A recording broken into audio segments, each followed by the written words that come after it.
This is Sims, and we are back with more Code Realize Future Blessings in Sholmes' route. Yay! And we were just having a discussion, about Jack the Ripper. And we were just about to volunteer to be the victim, because Lionheart was like, I shall dress up like a damsel. And we're like, dude, that mustache is gonna look... I don't know if Jack's gonna come after you. You know what? He might stab you just for being offensive by having such a glorious mustache as a lady. You know, it just makes men look bad when women have better mustaches than them, doesn't it? Huh. Anyway. Shaking away the sound of the scissors that echo in my head, I quietly raise my hand. I can act as the decoy. You? I know he doesn't want us to. I still can't get over like him just grabbing our hand and making us feed him. So cute. I didn't think you had it in you, Sholmes. I'm just kidding. You do understand what you're proposing is highly dangerous, yes? I think I understand in my own way. I don't know very much about prostitutes, but I'm far more used to combat situations than the average girl. And I've already encountered him once before, so I might be able to tell if it's him, even if he's masked and disguised. Yeah, he's gonna be masked and disguised like him. Oh, Watson, I forgot how adorable you are. You got the super pointy nose ever. It's like a dagger blade. It's like the sharpest, pointiest nose. He's so freaking cute, though. Ugh, smack you. That may be so. But to expose a lady to danger would simply be... Besides, doesn't the same go for him? He's seen you before, right? He'll recognize you with one look. Or are you planning on wearing a disguise, too? Why don't we dress Watson up like a woman? Can we dress Sholmes up like a woman? Oh, sweet Jesus, game. You'd have just hit all my magic points if you dressed Sholmes up as a woman and have him prance... Oh, I can't. Oh. I'm sorry. I'm going to need about 20 minutes while I just imagine that. Oh, God. I'm just going to be thinking about that in the back of my mind now the whole entire time. No, I'm going just how I am. You should know, Jack vowed to take revenge on me after I hurt him. So not only would I act as a decoy, but there's also a possibility of luring him for his revenge. I'm not just proposing this without any foresight. And if it will prevent further victims, I think this is a worthwhile measure. Very well. At the end of his long and careful consideration, Lionheart nods reluctantly. But withdraw the moment you feel like you're in peril. I do not intend to expose an innocent civilian to danger. I like how everything he says is just like with exclamation points and like so over the top. Oh, Lionheart. Your side character that hurts me to do your voice, but okay, I promise. I mean, I know that one's got a period, but it's still just the way he looks. He's like, this, I'm not even kidding. If they made a live action of this, it would have to be Kenneth Branagh in this, because I just see like an overly aggressive Gilderoy Lockhart right now, and I'm not even kidding. Come on, you see it now. You're like, yeah, I kind of see it. Like he's like slightly more dramatic. Then I'm beautiful, and everybody knows it. But still, you can see it. It's like older sibling, right? You just. I have mixed feelings, but I respect your courage. To risk your life for the sake of country, truly a role model for Britain. I, Rampart Lionheart, vow here and now that your courage will not be in vain. He really is loud. But if all goes well, we'll be able to capture Jack and prevent more victims. I look to Sholmes. He's like... That is his like, I don't agree with this face, but he looks a little more pissed off than pouty. He's like... Excuse me, bitch. That's his excuse me, bitch face. I kind of love it. Except for the fact that we're on his path. You'd never think... I don't know. He's like, girl, I don't think so. For some reason, he's been silent with somewhat of a frown since earlier. He didn't utter a word of agreement nor disagreement. He doesn't want to disagree. He doesn't want to be like, I have to protect you. Oh, CG? No, this is the river. The afterglow that announces the end of the day dyes the surface of the water with a blood-like scarlet red. Coming in late after Watson and the others, who wanted to go ahead and set up a trap, Sholmes and I walk around the River Thames as we slowly head towards Whitechapel. Sholmes still hasn't said much of anything since our meeting earlier. Even when I talk to him, all I receive are short responses. After exhausting my small talk, it's become much more difficult for me to talk to him.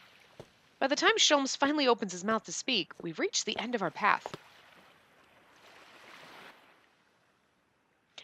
If we turn on that street and head north, we'll soon be at Whitechapel. Are you prepared, Spacey? Of course, though I'm not sure if he'll actually fall for it. I see.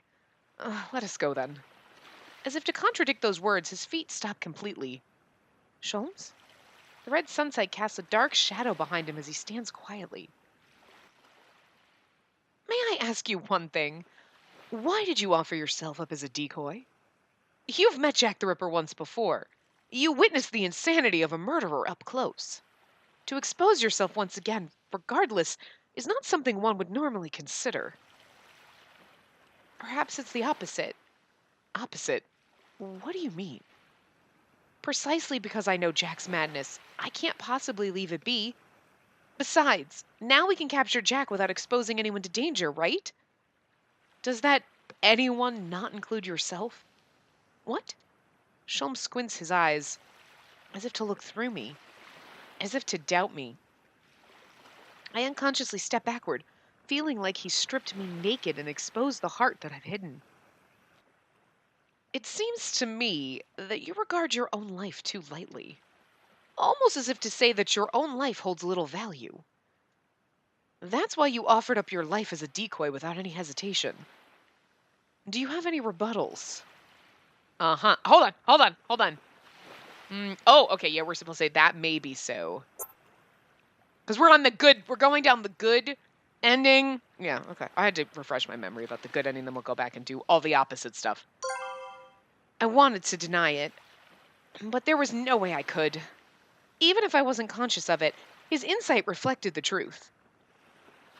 With Sholmes' unwavering eyes, my false heart begins to pound faster. It tells me to avert my eyes. But staring at me are the eyes of a detective that uncovers hidden truths. That may be so. As if enchanted by his magic, my lips move on their own. Because it's the truth. My life's worth probably is lighter than that of a normal person's. It was a feeling that had been tightening my chest ever since I went to the underground research lab.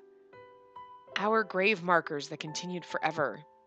The only difference between me and those 665 corpses is simply my compatibility with the horologium. Other than that, there are no differences. I don't deserve love, because I'm just a doll. I'm so weak. I didn't want to say it, but once I did, just like tears, I couldn't hold it back any longer. And because you're not a person, you can sacrifice that life. There's that too, but it's not just that. Shoulders down and head drooped, I quietly speak, like a sinner in a confessional. Herlock Sholmes, you've convicted people for their crimes in many cases up till now, right? Then please convict me of my crime next. And what might this crime be? I killed someone in the past. It was a story from 2 years ago, far too soon for it to be forgotten, but far too long to correct it. My memories of my sin. 2 years ago, after breaking my promise with Father and leaving the mansion, I met a woman in the outside world, Elaine. The only person in my life who didn't treat me like a monster, until I met Lupin and the others. But she's gone. Her body slowly became colder, affected by the poison that enshrouds me. And Eddie, whose mother was killed, lashed me with her anguished voice. My sin from then has still not been atoned for, even now. After I confessed everything, Sholmes simply kept silent. Tell me, Sholmes, what should I do about this crime? What should I do to atone? Lionheart said that there will be retribution for those who kill. Jack said that I should repent for my sins with death. Then Perhaps Sholmes, this great detective, might be able to find the answer to the suffering that had lingered in my chest for so long. But in stark contrast to my vague hope, I'm a detective, not a lawyer. I can offer no answer to your suffering. Sholmes says as much matter-of-factly. Dude! That's a way to win a girl over. I really can't tell you. Not even dude, it was an accident. You didn't know it was going to happen. I see. Sholmes answers with a quiet smile as I cast my head down in disappointment. It was a very calm smile, yet a somewhat sad smile. Not just me, but neither can you offer an answer, nor should you. What do you mean? If you seek atonement, then there are only two people who can grant forgiveness. And that's either the woman named Elaine, who is no more, or the girl named Eddie. Don't forget that, Spacey. The one who can forgive you is not you. Even if you sacrifice your life as atonement, that's only for your own self-satisfaction. And that will never be forgiveness. Sholmes's words stab at my chest, as if to untangle my misunderstanding. That's right. What have I done since the day I ran away after committing my sin? Nothing. Nothing but a life of solitude in that mansion. Without even apologizing to and seeking atonement from the one person who was hurt the most. What have I been doing all this time? My sight slowly begins to waver. I can't put strength into my legs. I lose my strength and am close to crumbling when I feel a soft sensation. Oh, look, he's so cute. Oh, that's so sweet. It's like he's confused. He's like, am I hugging right? Is this how you do it? I realize that I'm against his chest. I can hear his heartbeat. I can feel his warmth even through my clothes. And if I wanted to, my poison-enveloped hand can cause him harm. Well, no, not really, because you have gloves on. Sholmes, get back! If you touch my skin, the poison will... I refuse. Watson is always upset at me, saying that I don't understand a woman's heart. But I do not consider myself to be so tactless a man as to not lend a shoulder at a time like this. Just when he ate that scone, he gently pulls me in without hesitation. One day when you go to seek forgiveness, I'll accompany you. How much you've suffered and grieved, it doesn't hurt to have one person speak to about that, right? It doesn't hurt to have one person to speak to about that. Did I read that right the first time? I don't know. Thanks, Sholmes. A cold tear runs down my warmed cheek. Earlier, you said that you don't deserve to be loved. Well, it's a bit too late for that. There are people who will be sad if you're hurt. Lupin and the others, Watson and myself as well. I'm sure that somewhere in everyone's heart, they already have you dwelling within it. That's just so beautiful, because it's true. We're thinking yes, in this game it's love, love. But all of them love me. They all love us, guys. They love us so much because we're just amazing and adorable and a little derpy. But that makes us lovable. So you should love yourself much, much more. I can't bury this body into his chest. But even so, as if to search for that warmth, I grasp his chest tightly. So that's what it was. Maybe I just wanted forgiveness. Forgiveness for the sadness I caused once before that wouldn't go away. And in Lupin's path, we know we get that forgiveness, but just that single forgiveness. No, but I want... But isn't it ironic, don't you think? I'm sorry. I can't. You can't throw that sentence in there without everybody thinking of fucking Alanis Morissette now. It's and now you're all singing that song in your head. You're welcome. Imparting advice that even I have trouble believing. She's like, and that means what? When the sun cedes its position to the moon and the stars shine brightly across the entire sky, even now the city adorns itself in bright lights, unwilling to capitulate with those stars. That was like a mouthful in 2 sentences. Whoa. Okay, no, it just took I had glanced away from the screen and then I was like, wait, did I skip something? It just took a while for the text to make it. The Sleepless City, Whitechapel. As I stepped foot into London's premier red light district, I walked the alleys alone, just as Sholmes and I had planned. You lost, lass? There's no saying what might happen if you walk all alone in a place like this. I'll burn your dick off, bitch.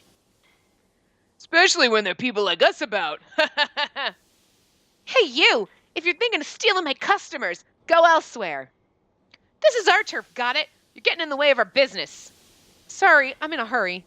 Getting mixed up in this kind of trouble would defeat the purpose of the plan. Just as Sholmes and the others advised, I walked down the street at a fast pace as I do my best to ignore the surroundings. Jack's incidents should be common knowledge, but the red light district is as lively as ever. I mean, you would think if a guy comes up in a creepy mask, you'd be like, and you're Jack the Ripper and I'm going to leave. I mean, I guess they don't know that, but they should. They should be like, he wears a creepy mask. So if like a normal dude comes up to you and is like, hey baby, $5? And then stabs you, you could understand not knowing. But creepy dude in a mask with scissors in his hand, ranting about God and purifying you, thinking you should run. That's all I'm saying. I passed through the weekend crowd, a drunk and lively folk who act as if to say that the incident.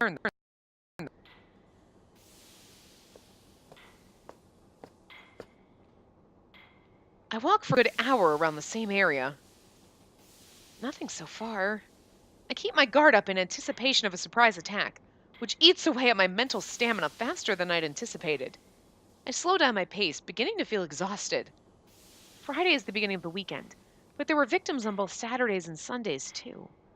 I suppose that means he won't necessarily come out today. Oh, come on, Spacey.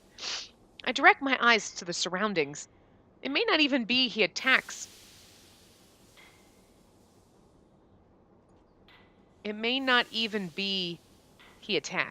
So the yard and soldiers are dispersed around the area, patrolling the whole of Whitechapel. But at least Sholmes and the others should be watching me from close by, moving at my pace. I can't see him, but I know he's watching over me. Just imagining it makes me feel strangely calm. So you should love yourself much, much more. With every step I take, Sholmes's words echo back to me. Remembering them makes my fake heart feel as though it's become warmer. Am I allowed to love myself? Am I allowed to love others? To love someone. I suddenly notice an emotion welling up in my heart. What that emotion is, I'm not sure myself. But I want to give it form somehow, so I place my hand over my chest as if to hold it gently. This small, fleeting feeling. A sensation that warms my body and surely an important one. What do I even call this emotion that feels so dear to me? As my mind wanders, Jack sneaks up and stabs us. He didn't give me a chance to sort out my leisurely thoughts. I've been looking for you. So this is where you were. He's crazy, so it doesn't matter what voice we give him because he's just cray-cray, right? Jack the Ripper!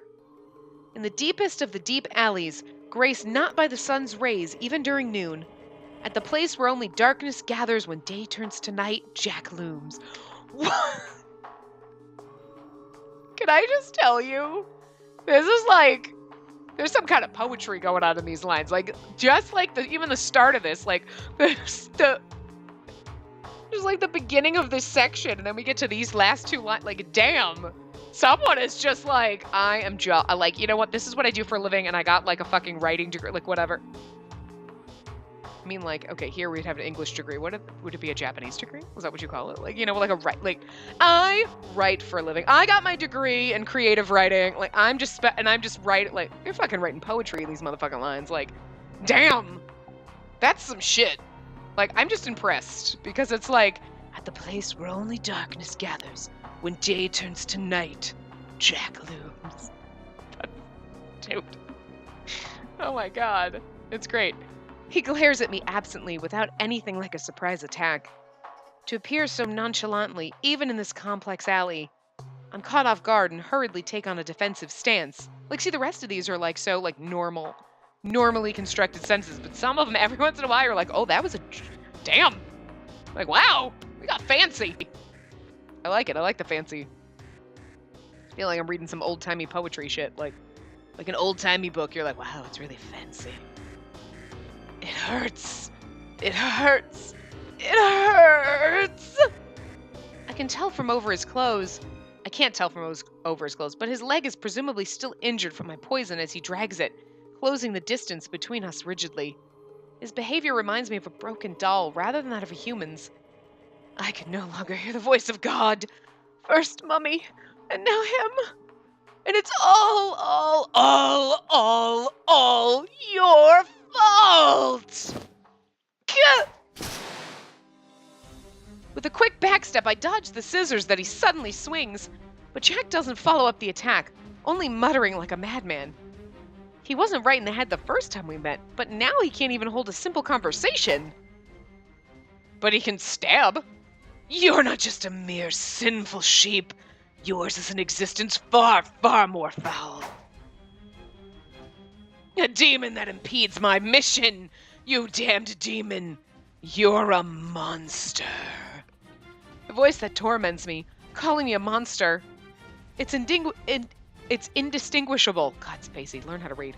From the voice that screamed at me sometime in the past. But as if to cut off those harsh words, a sharp voice interrupts. Demon? Monster?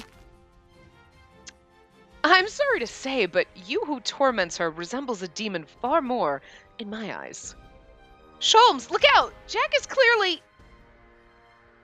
He's like, come at me, bitch. No need to worry. This should be quick. The atmosphere shakes as Sholmes takes a stance, holding out a hand. An unfamiliar stance, completely different from the various forms of martial arts that Van Helsing drilled into my head. At a glance, it looks like he's wide open to attack. That's obviously not the full picture. Ah! Shrieking like a wild animal, Jack leaps at Sholmes. My neighbors must think I'm fucking crazy. But Sholmes dodges, as if to use Jack's momentum against him.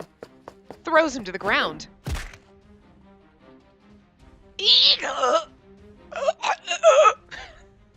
Spacey is over-dramatic. Spacey is over-dramatic. Scissors are hardly the best weapon to bring to a fight. I'm like, begin to a fight. What? Bring to a fight. Wow, Spacey. I can't. It has a blade, surely, but in terms of killing, a knife would be far more sharp and efficient. Yet still you use the scissors, as if to kindle fear and maximize suffering. When you say that it is you who's the demon, Jack Blackman? Seething with anger toward evil, Sholmes puts even more strength into his arm. Ow! I don't like pain! Mummy, help me! There's no use trying to escape. The more you struggle, the tighter this hold I have you locked in will become. I've already researched beforehand that your abilities are far beyond those of a normal person. Sholmes, that's enough! No, it's not. Enough! Surely you jest. Imagine the sentiment of his victims. This is far from enough. Crying as he's dragged out under the moonlight, Jack seems like a small child. He hardly seems like the same person that I met in the sewers. Girl, let the man handle this. I don't want to be like that. I don't want to be like, let the menfolk handle this. But no, let him handle it. Because you're going to be all sympathetic to this guy, and he killed a bunch of people. It's okay. Let him hurt a little. It's fine. It's fine. Girl, just simmer down. But Sholmes doesn't show a single fragment of pity. Analyzing his words steeped in madness, Sholmes speaks in a detached tone. We already know that you were abused by your mother, assuming Mummy refers to that. But you mentioned the voice of God. Just who is this God? Ah, God! God is the power when I'm picked on, telling me to kill the tainted ones. No matter how tainted, these women are at their most beautiful at the brink of death. So he tells me to purify them utterly. Woo! I've never seen Sholmes angry. Who was the one who told you that? Where did you meet him? Answer me. Yeah! And Watson's like, dude. Well, wait, Mr. Sholmes. He'll die if you go any further. No, I'm just gonna break his fucking arm off. It's fine. Watson and Lionheart rush over to interrupt. And then, as if coming to his senses right then, he loosens his tightened grip on the culprit. Looks like everything went as planned. Indeed, but only because it would appear that he was forsaken by the mastermind. Discarded like a useless toy. The one behind this incident is just that sort. Handing Jack over to Lionheart, Sholmes mutters exhaustedly. Well, we already know that it's Alistair / Moriarty, but my apologies.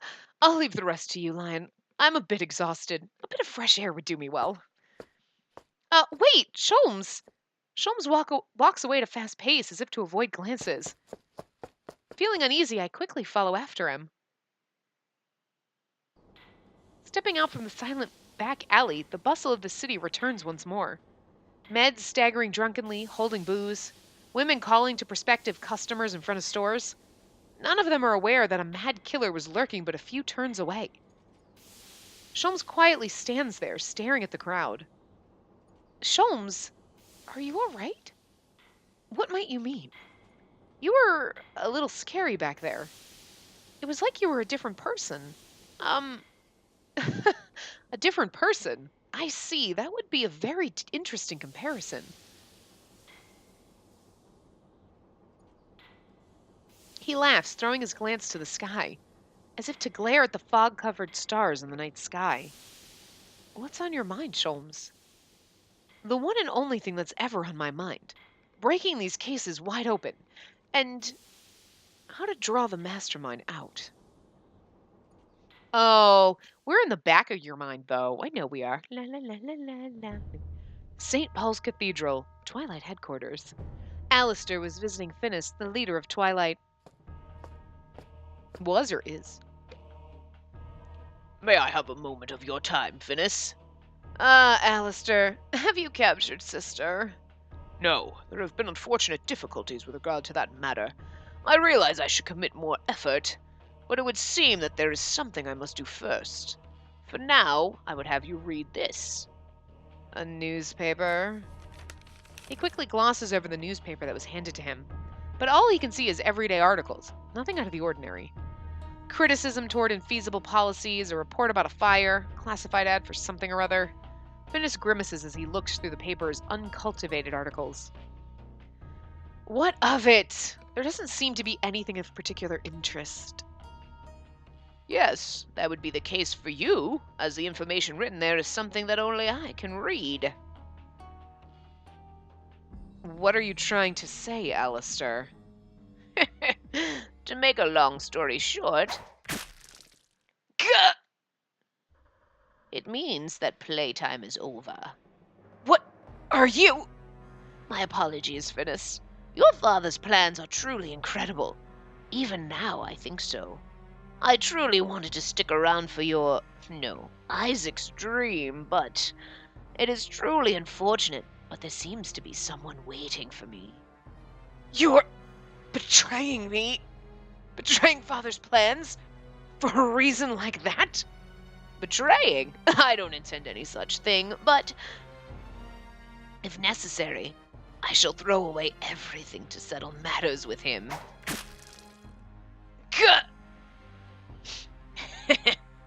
You even suffer like a full-fledged human. But there's no fun in destroying a doll that feels no fear toward death. You understand well. That's correct. That's correct. There's no point in killing me because I'm immortal. You'll rue the day you disobeyed me, when next we meet. But, isn't your immortality a bit of an exaggeration? No matter how many backups you may have, each body should be no different from a normal body. Alistair, how do you know about that? Serving as your right hand for so long wasn't an act of charity. The full authority over Twilight, as you can see, is practically in my hands. So, too, is the source of your immortality. So then, I'll be taking my leave from the Twilight I've worked with for so long. I'll be accepting my severance pay now. Alistair! Yeah, but you're gonna have to destroy the machine. Not a bad death cry for a doll. Now, let's clean things up. Smiling as if delighted by death, Alistair turns toward the Twilight soldiers. My friends, I'm sure you're already aware, Finis, our former leader, has been deceiving and betraying us. Therefore, we must get rid of him. Kill every Finis. Twilight soldiers leave with Alistair's orders. After seeing them off, he stares at the newspaper once more, not even looking down at the corpse of Finis. Well, a Finis. A light dwelt in his swaying eye. Oh, yeah, okay. Like that of a child yearning for his dreams. It seems that our reunion is forthcoming. Wait just a little while longer, great detective. This would have been so spoilery if this had happened in the first game. The City of Fear. The largest scale serial murder case in the history of England. The Jack the Ripper case to which countless women had fallen victim. 2 days after the arrest of Jack Blackman, the culprit of that case. Let's see, 3 notebooks, also stamps, ink, and a quill pen. He also asked for a pitcher, a new spoon, and... Whoa! There's even more. Give me a break. Watson's appalled voice flows through the evening city. The time of the day when the sun has begun its withdrawal. Sholmes had tasked us with an errand out in the city. Follow me, Watson. We'll go out onto Fleet Street for a bit. Fleet Street, a street located at the western corner of central London, best known as a street where newspaper companies and publishers gather. I bet we'll be able to buy all the stationery supplies at once there. Too right. I understand, milady. But Sholmes, that bastard, if he wants to buy this much, he should go himself. It's hardly surprising that Watson would look a bit tired and grumpy by now. It's been about an hour since we started shopping, and his hands are already full of merchandise. But even so, we're only about halfway done with finishing the errand. Having him carry this much, it almost seems like a Watson hazing ritual. Watson, are you all right? Should I hold on to something? No, it's fine. Don't you worry. Carrying baggage is what a man does best, after all. Are you calling your wife baggage? Because I'm just saying, if you want to ditch her and be whatevs. We can fit you in the man harem, I'm sure. I'll take it out on Holmes and Spades once we get back to the agency. I'll lend a hand when the time comes. No, you won't. Laughing together, we casually walk around town. And then, just as we're getting closer to a different street, Watson looks around him. I must say, this is odd. Odd? What is it? Oh, what is? No, just Jack the Ripper was caught, yet the town is still so quiet. Many were staying indoors because of that incident. You'd think everyone would be out and about talking about it now. But he was just arrested. Maybe it hasn't been announced publicly yet? That may be it, but when the Yard let him slip out from under their noses, everyone was out bashing their incompetence. Wouldn't it be only natural move then to announce it far and wide on the day of his capture? Now that you mention it, it does seem a bit unnatural. If they wanted to rid the public's worries, there's no need to keep quiet. As citizens who feared every shadow as the serial killer himself, I'm sure it would ease them to know he's been captured. Even I feel like my heart's just being clutched when I think about Jack. Jack Blackman. I can't quite grasp his criminal thought process, but his madness that leads him to believe to kill a person is not evil. His is a truly abnormal existence in this world. In any event, thinking about Jack's incident, I can't help but to recollect on the moment of his arrest. Sholmes interrogating Jack with a stern expression that I'd never seen from him. That was... Young lady, wait one moment. Watson's sharp words stopped my oblivious legs in their tracks. His wide eyes point to the stone pavement near my feet. At first I thought it was just a dirt mark. But no. The scarlet-colored stain that seeps through the pavement can't possibly be just a dirt mark. Watson, it's coming from that alley. Right, let's go. Even just one street over from the main street, the world grows dimmer. The scent of blood gets gradually stronger as we head towards the back alley where the light shines down in fragments. Waiting for us up ahead was someone whom neither of us expected to see. Ah. But I thought all the Finnises were dead. Greetings, sister. What a coincidence that we would meet in a place like this. Finnis? A boy holds his blood-soaked abdomen as he leans against the wall. It was the one who claimed to be my younger brother. Finnis, who was supposed to have died after being stabbed at the underground research lab. How? I thought you were dead. Didn't Helsing tell you that I'm immortal? Although those words only feel empty in a situation like this when I'm really about to die. At this point, it's difficult to distinguish between his words and his bloody gasps. But even so, he continues to force out his words, never breaking his sarcastic-looking expression. But never did I think that I would meet Sister at a time like this. Perhaps this is what they call fate. How amusing. The rational part of my brain tells me this boy is no ally. The one who wanted to corner, capture, and use me for his own ends. But just be quiet, Finnis. The bleeding won't stop if you keep talking. I desperately strained my head, using every bit of knowledge Victor had taught me. First stop the bleeding, then stitch the open wound, and then... It's too late, young lady. He places his hand over my shoulder. The self-proclaimed mere doctor narrows his eyes in a serious manner, closely examining the open wound. It's pretty bad. The wound was likely caused by an edged tool. Hemorrhage of the ventral aorta. Oh my god. It's more than just a puncture wound. It's a gaping hole. He's not... A precise diagnosis. I don't know who you are, but are you a doctor? Something along those lines. If you have anything left to say, I'll listen. Last words, huh? I suppose that would be the case. Then, sister, come closer. No need to be so cautious. I'm not gonna ask you to hold my hand in my last moment. I refuse to have you care for me on my deathbed. You should go to Tower Bridge.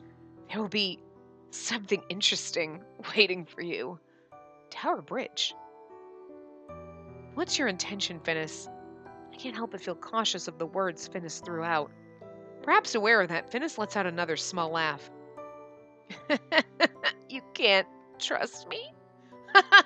I shouldn't be surprised. If I'm to die anyway, then I might as well torment the traitor. Fragments of life pour ceaselessly from his mouth with his words. As he made a bitter, blood-covered smile, Finnis quietly takes his last breaths. I never knew dying was so terrifying. Forgive me, Father. Will you... for me? Those were my little brother's last words. Finnis. He was never on my side. Those eyes were always filled with anger and resentment towards me. But now that I've actually witnessed his death before my eyes, I'm filled with sadness. Quite the commotion out there. Someone must have found the blood and reported it to the yard. Say, young lady, I don't know what your relation with this fellow was, but what do you plan to do? If you're leaving the body to the yard, I can do the explaining. Please, if you would. Right now we have to get going to Tower Bridge. Faster the better, then. Aren't you suspicious? Those words were from someone you've never even met before. You're a doctor, so you should at least listen closely to the last words of a dying person. Or so my wife tells me. She sounds like a good wife. Damn right. I'm proud of her. Watson shrugs his shoulders and begins to leave the alleyway in order to explain the situation to the yard. Perhaps he was also giving the two of us a moment alone out of consideration. I gently closed Finnis's eyelids and quietly lay his body on the ground, the place that Finnis had mentioned before he died. I wonder what awaits me there.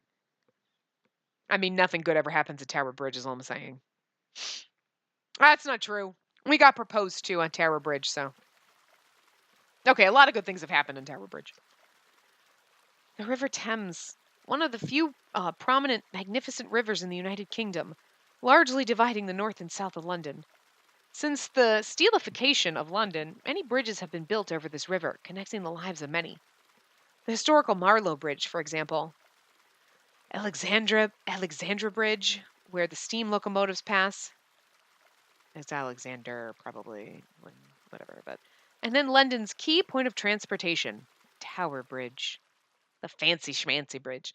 At the center of this gigantic steam operating bridge that opens and closes according to passing boats, Sholmes sighs, still making a stern face. Herlock Sholmes was quietly rocked by the wind. The night's wind that blew across the water was cold, sapping the warmth from his body. But even so, the dark flames that continued to smolder in his chest will not be extinguished. An ember that never burned out since that day, that moment. The kind of heat unsuited for the man who fashions himself a paragon of justice. Regardless, I must abide by this heat and keep moving, to put an end to everything. That girl, Spacey, if she learned of my dark side, what would she think of me? Oh, we'd probably like you a little bit more. Would she be sad? I mean, hi, your dark side can't be like as stabby as fucking Saint Germain, so you fine, honey.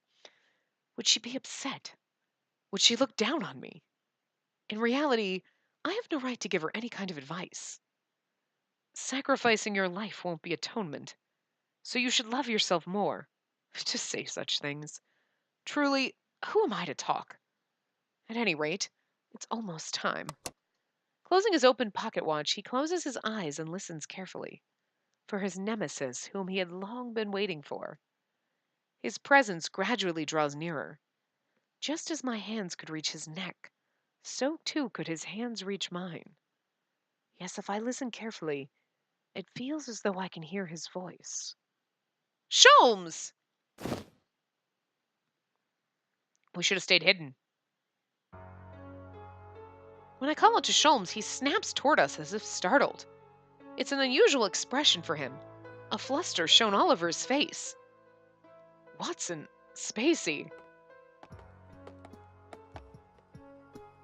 Whoa, what a shocked look. What are you two doing here? I thought I asked you to go out on an errand. We're wondering the same thing. Sholmes, what are you doing here? I thought you were back at the agency. If I told you I was going for a stroll, would you believe me?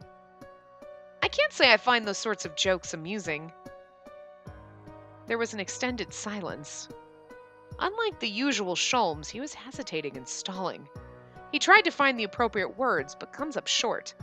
Finally, what emerges from his mouth aren't words, but a sigh. Well now, this is quite unexpected. What external factor could have been involved? I might as well ask. You two have no intention of going home right this second, do you? Not unless you can tell us the reason why you're here. Sholmes simply pondered the bridge in admiration. Or that's what it would have looked like from the outside. But his expression tells a different story. The reason he's here is definitely more than that. Very well. It's already too late to take measures. Now that you've come this far, I'm sure he already has his eyes on both of you. Who? Sholmes heaves a sigh, still wearing a stern expression. Moriarty. Then, raising his head as if he's come to a decision, he shoots a sharp gaze at Watson and me. I'm waiting here in preparation for the arrival of the mastermind of Jack's incident. You discovered the mastermind's identity? Indeed, though I already had hypothesis to some degree. Capturing his minions is no different than severing a lizard's tail. It's disposed of, and I'm no closer to my goal. This was something of a nostalgic method for me.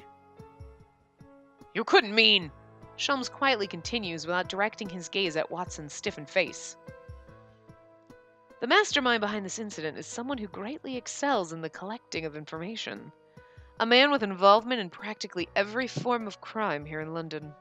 Naturally, he sensed that Jack was arrested faster than anyone else, and he predicted that today's papers would be covered with articles about Jack's arrest. That's why I secretly forbid the press from reporting about Jack, and instead put a short classified ad in the paper. I wrote, "Let's put an end to this criminal. I'll be waiting at the bridge, come at nightfall." Is that all?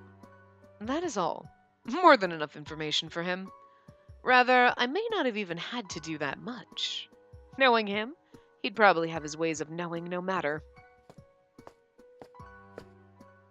Yes, precisely. I wouldn't dare refuse your invitation. It's been a while, great detective. I didn't think we'd ever reunite again like this. And Professor Watson, Spacey, I was not expecting your friends. Aren't you the one from Twilight? Hey, I know you! We met in the tree! What's up, home flat? Oh, wait, you were... wait, you're bad? Damn! But at least he won't be able to make Van Helsing try to kill us! In this reality, anyway. I am honored that you remembered. That is correct. I am a member of Twilight. I am Jimmy A. Allister. I also go by another name. James Moriarty. I love it. I fucking love that. I just love that they had him in the game the whole time, and they were like, oh, by the way, at the very end in Lupin's Path, you're like, oh, I didn't see that one coming. You know, because he had ties with, like, freaking Van Helsing, and you were like, oh, no! Alistair, you're so mean to Van Helsing! We thought maybe you were nice, but you're not. We should have known. Like, and you're Moriarty? What? I mean, come on. Still great. James Moriarty, a criminal mastermind, also known as the Napoleon of crime. He etched his name in the annals of history. Only a certain detective was ever able to corner him. Only a certain detective. Is his...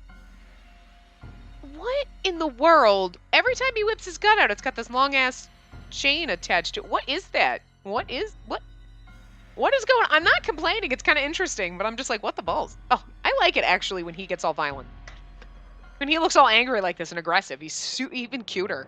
Because he's, like, adorable, but now you're like, oh, hi, a little sexy Watson. Seriously, get rid of the way. Along with his yell that seemed to have been forced from deep within his throat, Watson points a gun toward Alistair. Before he can pull his trigger, without a moment of hesitation, Sholmes stops him. Hold, Watson. Don't try to stop me, Holmes. That bastard! I understand very well why you'd be enraged.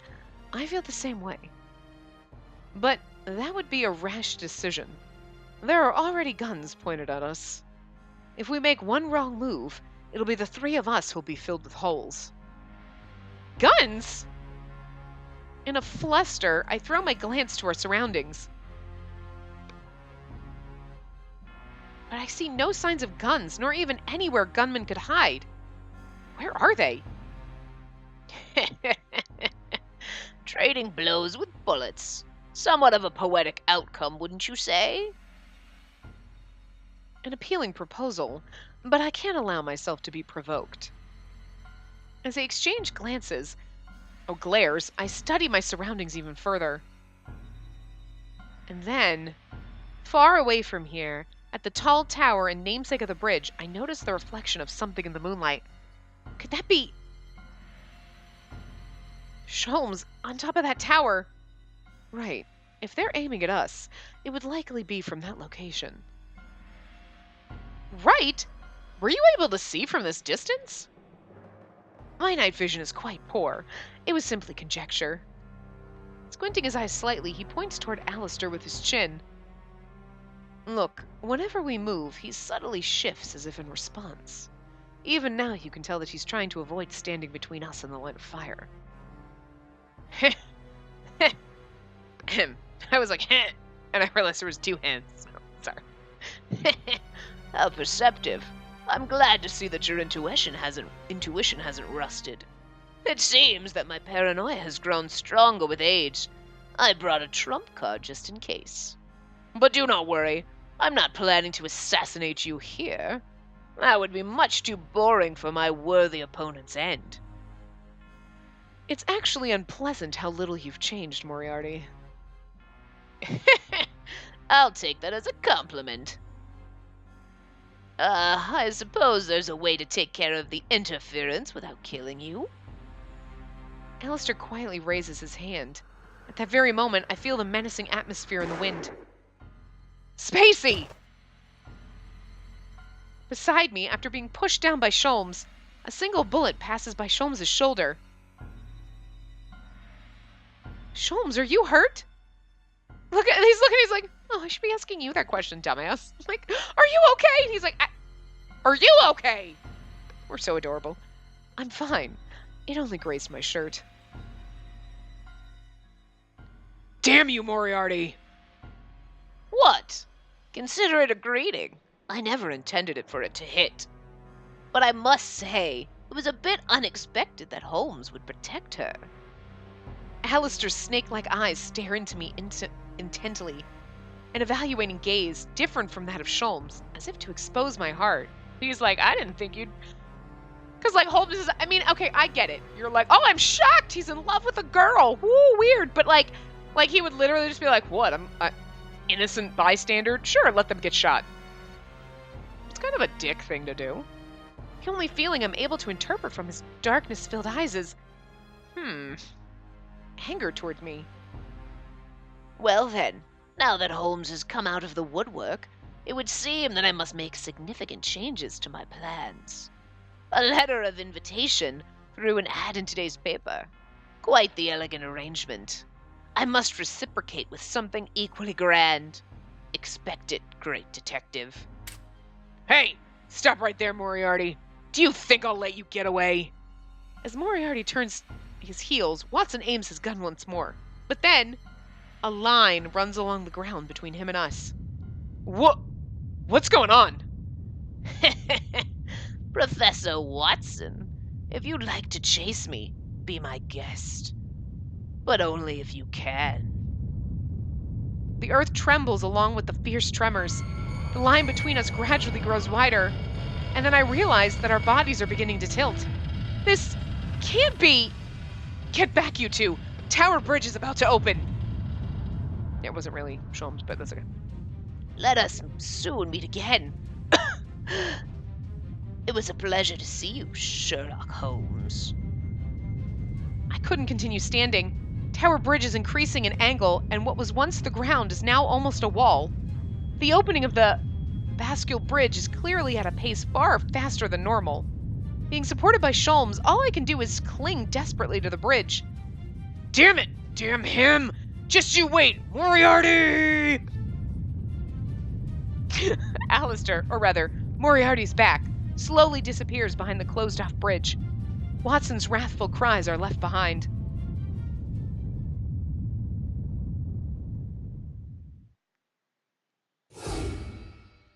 The top executive of Twilight and Van Helsing's longtime acquaintance, Jimmy Alistair.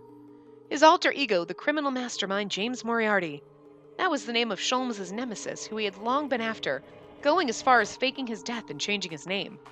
But even if the situation is explained to me, there's still so many things that I don't yet know. Moriarty, who left behind those ominous words. Finnis, who died coughing up blood. Sholmes, who was planning to meet with Moriarty alone. Watson, who became enraged upon learning of Moriarty's existence. Or continued existence. Every single one of those are like pieces in a puzzle, but the most important part is still shrouded in mystery. I'm sure that there's a deeper darkness between them than I can imagine. But I can only imagine what happened between them in the past. These two who took me in as I wandered about without a place to go. Sholmes, who showed me the way to atone for the sin I carry, and embracing me despite me not being human. I think about how I want to be of help to them, but I don't know much about them yet. Those things weigh heavily on me like an anchor attached to my heart.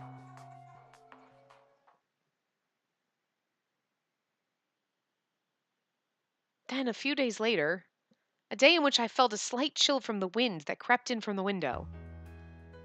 Good morning, you two. Ah, good morning. Good morning. Watson, don't you live at home? Why are you always fucking here? You can't live here. Your wife is going to be like, so you're living in another house with Holmes and some other girl. That's fucking weird. He's like, look, it's a three-way thing. Four is too much of a crowd, Mary. I'm just saying.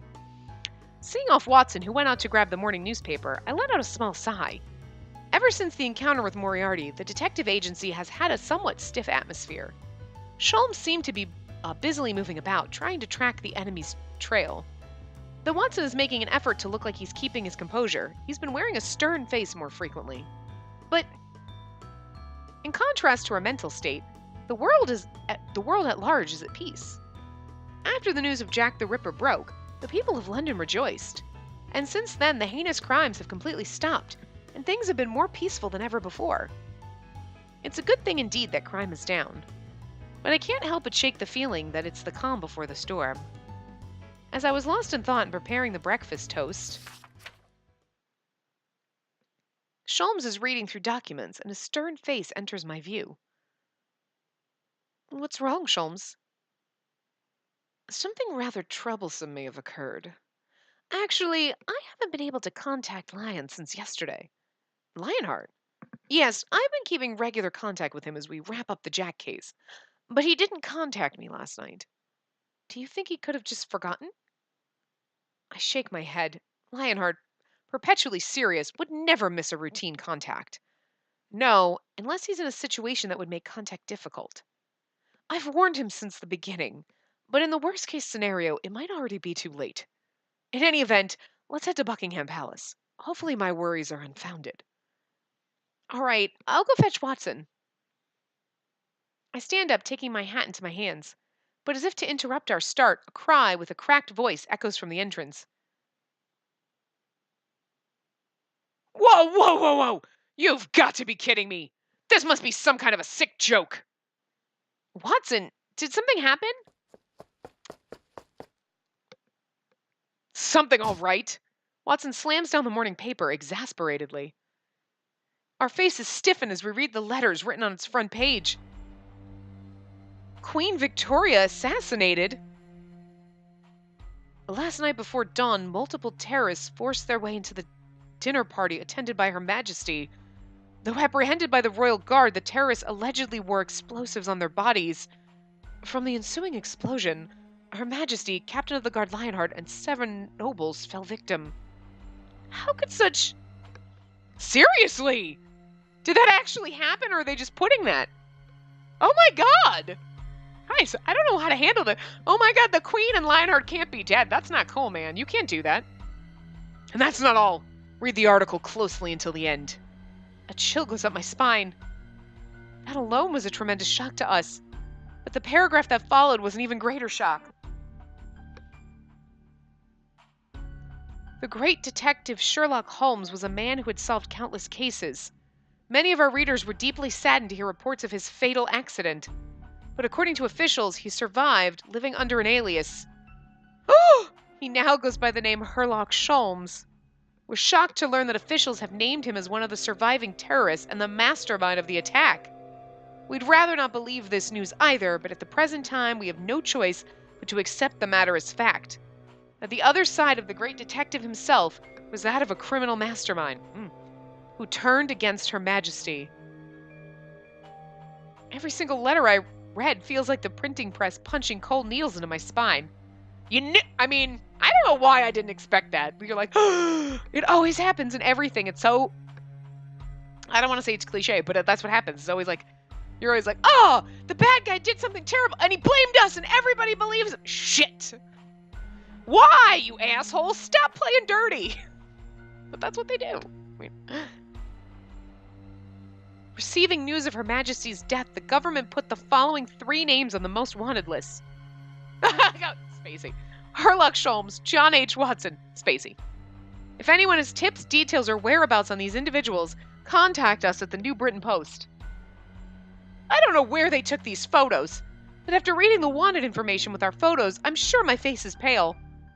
We're the assassination suspects? I knew he would spark something, but I must say, this isn't what I had in mind. As Sholmes walks closer to the window, he frowns as he cautiously looks outside. Look, news is already spreading. We can hear the commotion of people gathering below the apartment. Their voices are filled with anxiety and anger. Hey, is it true that Her Majesty was assassinated? What's more, this Sherlock Holmes, isn't that the fellow from the novel? I can't believe it. Surely this is a smear campaign. But look here. It's not just the New Britain Post. There's similar articles in other papers. New Britain Post, a newspaper company that resides in London. Note that said newspaper company is unique to the games world. Then that means... That's right. It's hard to believe, but that Holmes killed Her Majesty. It's in the paper. It must be true. Like Fox News. Oh, God, stop. Well, this isn't a good course of events. They look as though they're about to break the door down at any moment. But these are all false charges from a single newspaper article. That's how mob mentality works. Human beings with wills and individualism will often abandon critical thinking and responsibility when swept up by a mob. Thank you, right there. Can we just fucking quote this on everything? Especially lately. Even if it's false, if the fault of the one who leads them, it's the fault of the one who leads them, rather than that of the individual. The shield known as the mob is a danger at the same time as it is a strength. Hey! This isn't the time for a lecture! We have to do something about this situation! I am aware, but even if we step outside and appeal for our innocence, it would be an act of futility at this point. Most certainly, people sent by Moriarty will be mixed in with the mob. Are you suggesting that those people led the public to follow along? Indeed. I'm sure the reason this place was found was due to Moriarty's leak as well. Damn it! So everything's going according to that bastard's plan. So, what to do? My only enemies are the ones who infest this world. I have no interest in raising my hand against civilians. A heavy silence hangs over us. There's no use going out. Persuading them would be futile. Then, let's run, you two. If we want to avoid arrest, there's no other choice. Wait. And how do you suppose we run? I hope you're not suggesting that we dash through the middle of that crowd. Don't worry, we're not doing anything reckless like that. If we remove the window frames in the kitchen, we can use the pipes as footing and climb to the roof next door. Oh, really? We're like, oh, if we do this, we can totally escape. And they're looking at me and you're like, what? I learned? She's just giving him a look that's like, for fuck's sake, who do you think I hung out with? Like, seriously? Guys, Lupin crew, stabby noble, war hero, fucking mastermind thief, royal alchemist who was suspected of terrorism, and, Impe. I mean, Jesus, come on, guys, I got this shit. I will get us out of this. Spacey will figure out a plan. I will get us out of this. We'll go to the Lupin crew. Join forces. It's cool. We got this. I got this. You are so lucky that I showed up here when I did, because otherwise, you guys would be fucked. That's all I'm saying. I'm surprised. I should have expected as much from Lupin's apprentice. To think that you'd thought that far ahead. Checking for escape routes is a thieving fundamental. But this is no time to be impressed. Hurry and follow me. Checking for escape routes is a thieving fundamental. Walking along the rooftop, leaping the fence, getting down to the back alley, trying to avoid the public eye as much as possible, the three of us run as fast as we can from blind spot to blind spot. How many hours have we been on the run without an opportunity to strike back? Finally, we end up in what looks like an abandoned building at the corner of London town. An old warehouse that looks like it had left the flow of time behind.